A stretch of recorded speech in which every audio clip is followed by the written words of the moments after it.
Matapos nitong makapagsalita, bigla namang binalot ang krus na yon ng isang napakaitim na presensya. Segundo lamang noon ang lumipas nang biglang umahon sa ilalim ng lupa ang isang engkanto na gawa sa pinagtagpi-tagping ugat ng puno. May mga nakasabit pa roon na mga bungo ng tao na tila ba marami na itong napagdaan ng digmaan. Paglalarawan ni Tandang Lauryo sa nilalang na yon, meron itong 4 na paa na gawa sa ugat ng puno na animoy napakarupok na. Wala ring mata ang nilalang na yon, bagkus ay meron itong napakalaking bunganga na merong nagniningas na apoy sa loob nito. Sa pagpapatuloy ng pagmamasid doon ni Tandang Lauryo, doon pumasok sa kanyang isipan ang mga katagang paulit-ulit na ipinapaalala sa kanya ni Maestro Florante. Lauryo, ang demonyong napapaloob sa agimat na yon, nagtataglay ng isang nilalang na nagbibigay balanse sa kasamaan at kabutihan. Kung ito man ay pag-aari ng mga bertudes, maaaring gamitin nila yon sa purong kasamaan.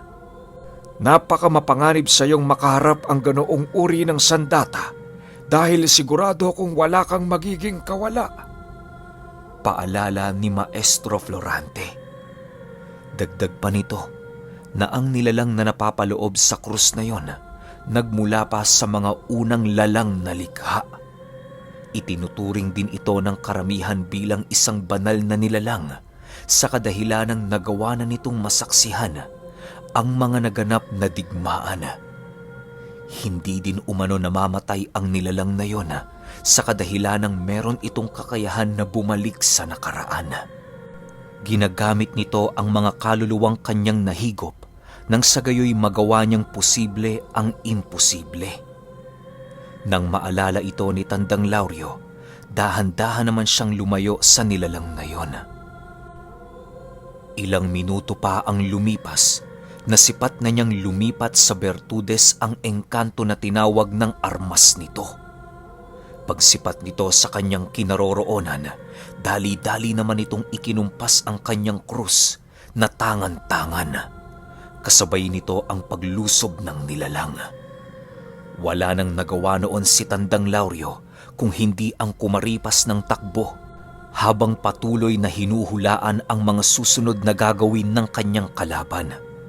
Paglapit niya sa kinaroroonan ni Ibrahim, agad din naman niya itong binigyan ng senyas nang sa gayoy matagumpay pa rin nilang maisagawa ang kanilang mga binabalak. Ibrahim, ikaw na ang bahala. Wika ni Tandang Lauryo. Kasabay ng pagwika nito ay ang paglagpas naman niya sa kinaroroonan ng isa sa mga disipulo ni Tandang Lauryo. Nang masipat naman ni Ibrahim ang nilalang na humahabol kay Tandang Lauryo, dali-dali din naman niya itong sinugod at walang pagdadalawang isip na sinuwag, gamit-gamit ang kanyang 2 malalaking braso. Pagtama ng nilalang sa braso ni Ibrahim, agad naman itong tumilapon dahil nabigo siyang pangibabawan ang pisikal na lakas ng tikbalang. Matapos ang mga pangyayari, agad namang kumaripas ng takbo si Tandang Lauryo patungo sa kinaroroonan ng bertudes. Dali-dali niya itong sinunggaban nang sa gayoy hindi na nito magawa pang makalaban. Dahil sa bilis na taglay noon ni Tandang Lauryo, kung kaya't naging mahirap para sa bertudes na salagi ng kanyang pag-atake. Paghawak niya sa 2 balikat nito, agad naman niya itong inundayan ng napakalakas na pagkagat na halos tumagos ang kanyang mga pangil sa balikat ng nilalang. Habang nagsisisigaw ang nilalang na yon, patuloy naman ang ginagawang paglapa dito ni Tandang Lauryo. Kahit malubha na ang natamong sugat ng bertudes, patuloy pa rin ito sa kanyang ginagawang pagpupumiglas, makatakas lamang sa mga kamay ng pinunong gabunan. Ilang segundo pa ang lumipas, hindi naman nagawang mapansin ni Tandang Lauryo ang pagsugod ng engkantong tinawag nito.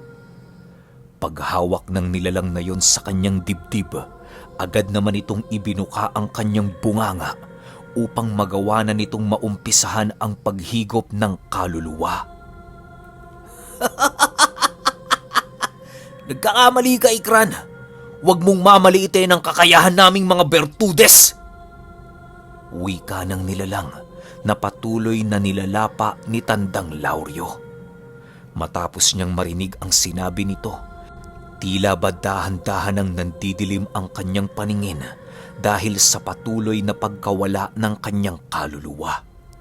Nang akmang mawawala na ng ulirat si Tandang Lauryo, agad naman niyang narinig ang tinig ni Maestro Florante. Lauryo! Gumising ka! Huwag mong hayaang sipsipin ng demonyong yan ang iyong kaluluwa! Wika nito habang patuloy na isinasara ang bunganga ng engkanto. Matapos itong marinig ni Tandang Lauryo, agad namang bumalik sa kanyang katawan ng kanyang ulirat. Dali-dali niyang tinadyakan ng nilalang nang sa gayoy magawa niyang makawala roon habang tangan-tangan ang Bertudes. Kasabay ng pagsipa ni Tandang Lauryo ay siya namang paghawak dito ni Maestro Florante upang masigurong tuluyan siyang makawala sa pagkagapos nito. Nang makalayo na doon si Tandang Lauryo, agad naman niyang nakita si Ibrahim na papasugod na sa kanilang kinaroroonan. Walang habas nitong sinusuwag ang lahat ng nilalang na patuloy na humaharang sa kanyang dinaraanan. Nang masipat ito ng iilang mga Bertudes, dali-dali naman silang nagsitakbuhan patungo sa kinaroroonan ni Ibrahim. Hindi na nila iniisip noon ang mga gabunan ni Tandang Lauryo sa kadahilan ng alam nilang wala namang panama ang mga ito. Sa paglapit nila sa kinaroroonan ni Maestro Florante, dali-dali naman nilang inilabas ang kanilang tangang-tangang mga mutya. Nang masipat ito nila Ibrahim, agad naman nilang nilapitan si Tandang Lauryo upang hawakan ang bihag nitong Bertudes. Si Maestro Florante naman, tuluyan ng pinako ang nilalang na nangunguha ng espiritu sa pamamagitan ng pagpako dito ng mga buhay na salita. Maya-maya pa, matagumpay namang nakuha ni Ibrahim ang baliktad na krus na kanilang ninais. Sa pagkuha nila nito sa Bertudes, agad naman itong pinakawala ni Tandang Lauryo. Halos pasuray-suray na ang paglalakad nito dahil sa labis na panghihina ng kanyang buong katawan.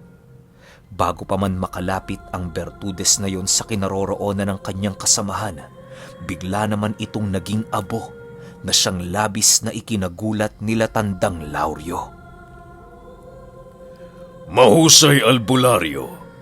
Nagawa niyo ring makapaslang ng isa sa amin. Pero huwag kayong pakakampante dahil kakarampot lamang ang tagumpay na inyong natamasa. Wika ng isa sa mga Bertudes.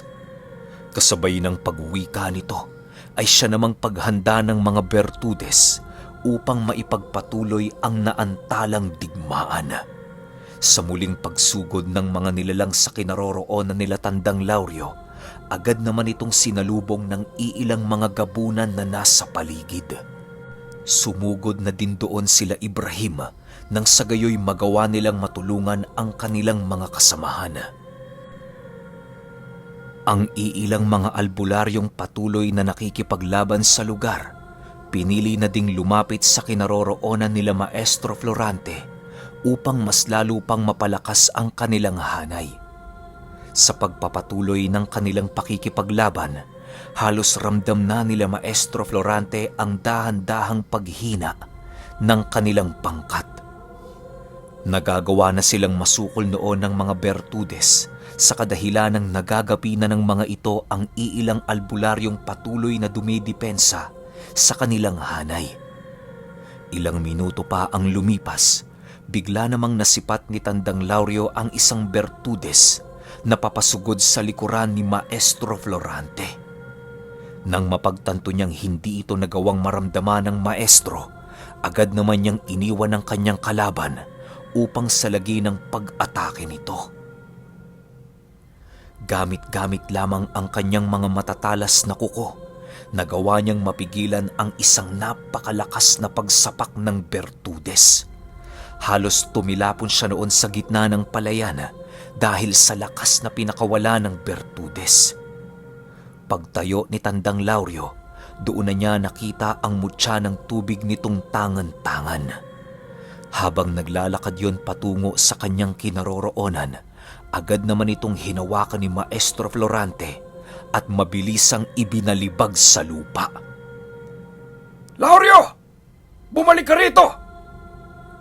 Sigaw ng maestro.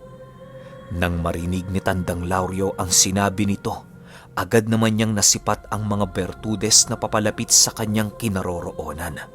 Ang iilan sa mga ito ay sumuot na sa ilalim ng lupa, habang ang iba naman ay halos lumakad na sa hangin. Nang tuluyan ng makalapit sa kanya ang mga nilalang, agad namang lumitaw sa kanyang harapan ang iilan niyang mga gabunan. Yun ang nagsilbi niyang pananggalang upang magawang mailigtas ang krus na kanyang hawak-hawak. Aminado kasi noon si Tandang Lauryo na hindi niya magagawang malabanan ang mga ito kung patuloy niyang iniingatan ang krus na kanilang nakuha. Sa paglapit niya sa kinaroroonan ni Tandang Lauryo, agad naman niyang iniabot dito ang krus na ibinigay sa kanya ni Ibrahim. Maestro Florante, kayo na ho ang mga laga rito. Tutulungan ko ho ang aking mga gabunan. Wika ni Tandang Lauryo. Nang marinig ito ng maestro, agad naman itong tinugon ng kanyang pagnanais. Sa pagkuha ni Maestro Florante sa krus, dali-dali namang sumugod si Tandang Lauryo ng walang pagdadalawang isip. Pinalabas na niya sa kanyang katawan ng sigbin nang sa gayoy magawa nitong makatulong sa iilang gabunang nasa panganib. Nang marating ni Tandang Lauryo ang lugar ng digmaan, agad naman niyang sinunggaban ang unang Bertudes na kanyang nasilayan. Pagsipat doon ni Tandang Lauryo, agad naman niyang nakita ang mutya nito na nakabaon sa tungkod nitong hawak. Alam niyang nagtataglay ng pisikal na lakas ang tungkod, kung kaya't mas ninais niyang makipaglaban sa nilalang na yon, gamit-gamit ang kanyang bilis. Sa ilang beses na pagtatangka nitong siya ay patamaan ng tungkod, tanging kabiguan lamang ang yumayakap sa Bertudes. Sa pagpapatuloy ng kanilang duelo, tuluyan na ngang nakahanap si Tandang Lauryo ng isang perpektong pagkakataon upang umatake. Nang makita niyang nakababa na ang depensa nito, agad naman niya itong sinunggaban sa likuran.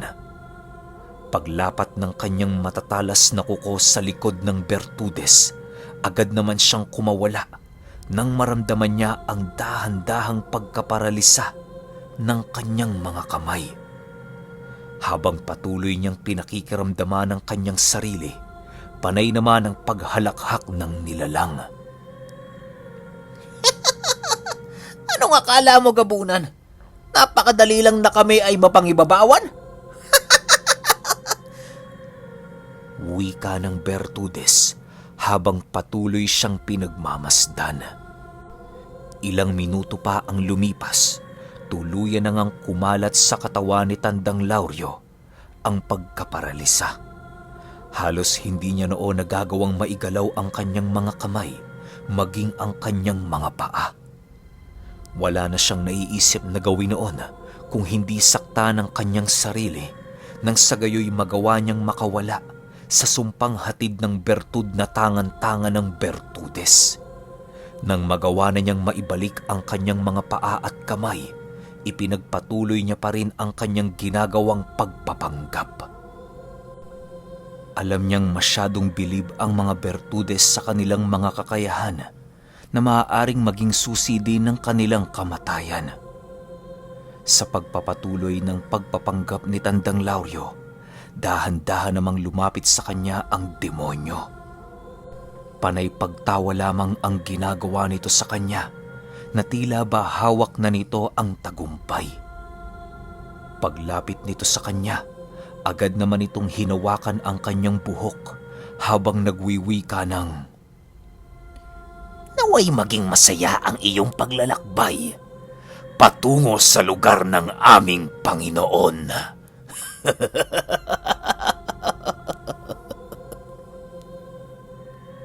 Nang marinig ito ni Tandang Lauryo, matyaga niya pa ring hinintay ang pinakaangkop na pagkakataon para umatake. Nang maitaas na ng Bertudes ang kanyang tungkod, dali-dali naman itong sinaksak ni Tandang Lauryo sa puwak na siyang mabilisan itong ikinamatay. Sa puntong yon, biglang natigilan ang lahat ng mga Bertudes sa paligid dahil sa labis na pagkagulat. Hindi kasi nila inaasahan na magkakaroon pa ng isang kauri nila ang mapapaslang. Ano? Hindi pa ba kayo aatras? Huwag niyong hintayin na meron pang isa sa inyong malagas! Wika ni Maestro Florante. Kasabay ng pagwika nito ay siya namang pagsipat ni Tandang Lauryo sa iilan nilang mga kasamang malubhang na sugatan. Halos ang iilan sa mga ito ay nag-aagaw buhay na at nangangailangan ng agarang gamutan. Aminado noon sila Tandang Lauryo na mas labis ang pinsala ng kanilang grupo kesa sa pangkat ng mga Bertudes. Ang ikinaganda lamang sa kanila noon, wala ni isa sa kanila ang namatay sa digmaan. Maya-maya pa, wala nang nagawa ang mga Bertudes kung hindi ang itigil na ang nagaganap na digmaan. Sila na noon ang kusang umatras na siyang naging hudyat ng kanilang pagkatalo. Hindi naman ito pinigilan ni Maestro Florante sa kadahilan ng wala na silang lakas upang maipagpatuloy pa ang kanilang pakikipaglaban. Sa pagtahimik noon ng buong paligid, doon pa lamang napagtanto nila Tandang Lauryo na malapit na palang sumapit ang bukang liwayway. Tayo na mga kasama. Bumalik na tayo sa baryo. Wika ni Tandang Lauryo.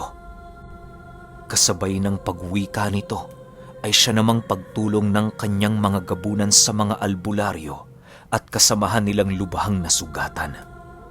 Nang marating na nila ang kanyang tahanan, dali-dali din naman nilang iniayos ang mga bakod na nasira dahil sa digmaan. Ibinalik nila sa ayos ang buong paligid nang sa gayoy hindi sila mapaghinalaan ng iilan nilang kababaryo. Ilang minuto pa ang lumipas, tuluyan na ngang nagising ang mag-ina ni Tandang Lauryo. Bakas sa pagmumuka ng kanyang asawa ang labis na pagkagulat nang madatnan niya ang kanilang silid na punong-puno ng mga duguang albularyo. Dalawa sa mga ito ay mga aswang na siya namang patuloy na pinaliliguan nila Tandang Lauryo ng langis. Lauryo, anong nangyayari dito? Tanong ng kanyang asawa. Wala naman, Linda. Pasensya ka na. Ang bahay kasi natin ang pinakamalapit na lugar upang magsilbi nilang bahay pagamutan. Huwag kang mag-alala.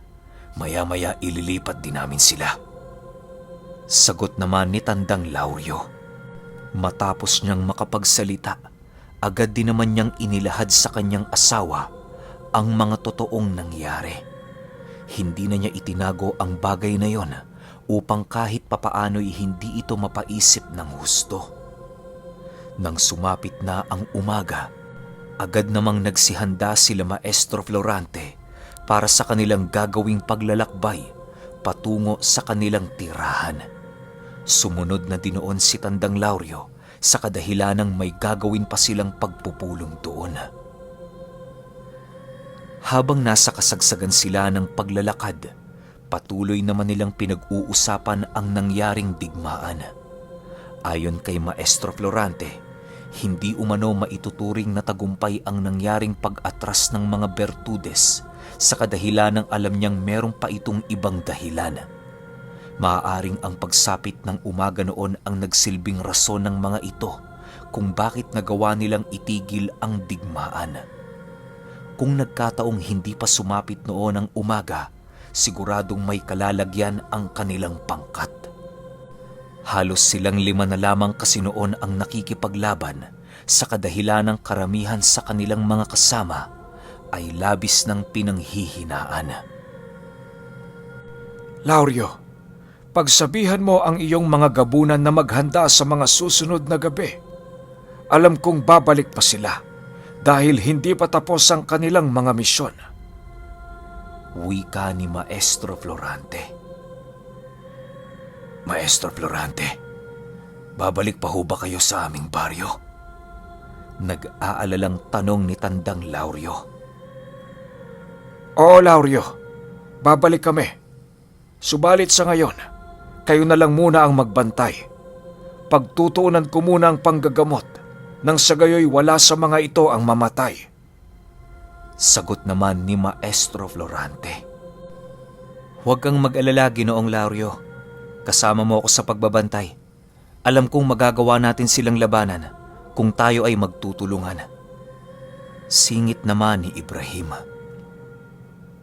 Matapos nilang mag-usap noon, doon na nila inumpisahan ang kanilang mga pagpaplano. Nang marating na nila ang baryo ni Maestro Florante, agad din naman silang dumiretso sa bahay nito. Pagkuha ni Ibrahim ng kanilang mga gamit, agad din naman silang bumalik ni Tandang Lauryo. Halos karamihan ng mga dala ni Ibrahim ay mga langis na pampawalang bisa umano ng mga mutyang nasa kaliwa. Pagdating nila sa bahay ni Tandang Lauryo, dali-dali naman nila itong itinago. Mas mainam na walang makakaalam sa mga bagay na yon para naman hindi ito magawang malaman ng mga nilalang na tagapagmasid ng mga Bertudes. Dahil sa abala noon ang asawa niya sa mga gawaing bahay, ninais na muna nila Ibrahim na tumulong. Kahit iniinda pa ni Tandang Lauryo ang kanyang mga bugbog sa katawan, patuloy pa rin siyang nagtatrabaho alang-alang sa kanyang asawa. Sa pagsapit ng hapon noong mismong araw, agad namang nagsidatingan ang mga gabunang pinatawag ni Tandang Lauryo. Halos mapagkamalan mong rebelde ang mga ito sa kadahilan ng iisang hanay lamang ang kanilang ginagawang paglalakad. Nang marating na nila ang bahay ni Tandang Lauryo, agad din naman nilang inilahad ang mga balita nilang dala galing ibayong baryo. Tandang Lauryo, naibigay ko na ho ang inyong mensahe sa iba nating kauri. May iilang tribo ang tumanggap ng apila, subalit ang karamihan sa mga ito ay nagbingi-bingihan. Ayon sa kanila, hindi umano sila makikisali sa gulo na inyong nilikha. Wika ng isang gabunan. Nang marinig ito ni Tandang Lauryo, tanging pagngisi lang naman ang kanyang nagawa habang nagwiwika ng, "Mabuti naman at magandang balita ang iyong dala. Hayaan mo na ang iba. Alam ko namang takot sila at walang magagawa." Kasabay ng pagwika nito ay siya namang paglapit nito sa iilang mga aswang na kasama ng gabunan. Inaamoy-amoy niya ang mga panauhing yon upang magawa niya itong mamarkahan. Sa pagpapatuloy ng ginagawa ni Tandang Lauryo, agad namang pumasok si Ibrahim sa loob ng kanyang kubo. Marami pa kasi itong gagawin, kagaya ng pag-ukit ng mga dasal sa mga sanga ng puno. Sa pagsapit ng hapon noong mismong araw, iniutos ni Tandang Lauryo sa kanyang mga nasasakupan na maglibot sa buong baryo upang makahanap ng lugar na maaari nilang pagpwestuhan. Doon sila mananatili hanggang sumapit ang umaga nang sa gayoy magawa nilang mabantayan ang mga nilalang na nagtatangkang lumusob sa lugar. May mga mensahero din itong dala nang sa gayoy madali nilang maipasa ang balita sa kanilang pinunong gabunan. Nang makaalis na ang mga ito, muli na namang nagtrabaho sila Tandang Lauryo. Ang tanging naiwan lamang noon sa kanilang bakuran ay ang dalawa sa kanyang pinakamahuhusay na gabunan. Tandang Lauryo, ano na ho ang gagawin natin? Tanong ng isa sa mga gabunan. Marami tayong gagawin, kaibigan. Kung ako sa inyo, Kumuha na kayo ng piko at mag-umpisang maghukay. Gagawa tayo ng tresnera papaikot sa baryo na maaari nating gawing patibong at pananggalang sa tuwing sasapit ang digmaan. Sagot naman ni Tandang Lauryo. Nang marinig ito ng dalawang gabunan, halos hindi nila maikubli ang labis na pagkalito. Kung iisipin, mas mapapadali nga naman ang kanilang magiging trabaho kung papatulungin ni Tandang Lauryo ang mga aswang na kanyang inutusang magbantay sa baryo. Huwag na kayong maguluhan. Natural lang na hindi natin papatulungin ang mga magbabantay dahil kailangan din nila ng lakas upang manatiling alisto sa buong magdamag. Paano na lang kung sumugod ang mga Bertudes? Ano na lang ang magiging laban nila? Wika ni Tandang Lauryo. Nang marinig ito ng mga gabunan, agad din naman nilang kinuha ang mga pikong naroon sa gilid ng tahanan ni Tandang Lauryo. Bago sila noon magsimulang maghukay, ibinili niya kay Ibrahim ang lugar na maaari nilang kinaroroonan, kung sakali mang sila ay hanapin ito. Matapos niyang makapagpaalam, agad din naman nilang inumpisahan ang kanilang trabaho. Dahil sa angking lakas noon nila Tandang Lauryo, kung kaya't hindi nila nagawang mahirapan sa kanilang tinatrabaho. Wala namang tumutol sa kanilang mga kababaryo sa kadahilanang ginagamitan nila ito ng mahika upang mapasang-ayon sa kanilang nais. Sa pagsapit ng 4:00 ng hapon, halos mga lahati na noon sila Tandang Lauryo. Panaka-naka na din ang kanilang pagpapahinga sa kadahilanang nakakaramdam na din sila noon ng labis na pagod. Bakat na din sa mga kamay nila Tandang Lauryo ang hulma ng hawakan ng piko dahil sa labis na paggamit dito. Ilang minuto pa ang lumipas, ipinagpatuloy naman nila ang paggawa ng trensera papaikot sa kanilang baryo. Bale, binibigyan nila ito ng malayong espasyo sa mga bahay-bahay na nakatayo upang hindi gaanong makaistorbo. Sa pagsapit ng gabi noong mismong araw, pansamantala muna nilang itinigil ang kanilang trabaho. Bago sila tuluyang bumalik sa kanilang tahanan, sinigurado niya munang maiging natakpan ang mga trenserang kanilang ginawa. Sa paglalim pa ng gabi, bigla naman silang naalerto nang muli nilang maramdaman ang pagsimoy ng isang napakalamig na hangin. Okay, sobrang angas nung unang part, yung bakbakan ng Bertudes. Tsaka isipin nyo. Si Maestro Florante, isang napakabangis na dibino. Ang lakas nito pagdating sa kanan, pero wag natin aalisin na sobrang lakas din ng mga Bertudes. Kagaya nga na nasabi ko sa vlog ko, kahit anong mutya, kahit anong orasyon, agad nagagana yon kapag nadikit sa katawan nila. Paano pa kaya kapag ginamit sa kasamaan? Yun lang ang di ko alam kasi hindi pa ako nakamit ng Bertudes na gumagamit ng kaliwa sa buong buhay ko. So, dito natin malalaman lahat-lahat yan. Pahintay na lang ako sa episode 17. Di ko na kayo bibitinin. Yun lang. Salamat.